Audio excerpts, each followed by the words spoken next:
say it's not part of IEBC's mandate, so they get identity cards.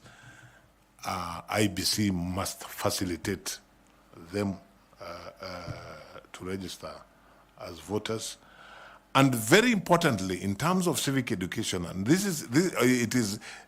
voter education, and the wider civic education anyway, which as a country maybe we haven't done very well, there is a need for all of us to work together to ensure that the youth in this country feel that they matter.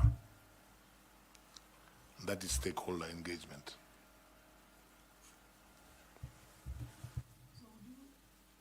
So would you think of, I like the part you talked about the obligation of creating awareness on obligations of stakeholders. So would there be specific programs targeting the youth on this? Yes, I would, after receiving advice on how we could do this, and especially what are the financial implications, if I was chair, I would put a high premium on inclusivity for young people, so that they feel this process, they are part of it, they're an integral part of it. As you said when you were asking the question, they even are the larger percentage of the people that citizens that are eligible to vote. So I would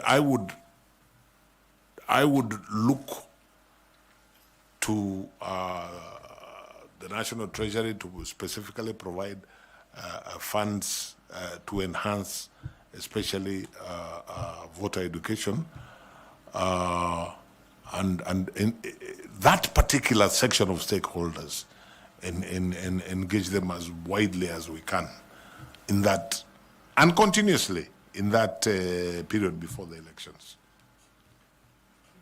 And continue, I think, looking at the wider issue, I think one of the challenges IEBC seems to have is that, especially in terms of funding, the focus only seems to be as you approach elections. And yet things like voter education,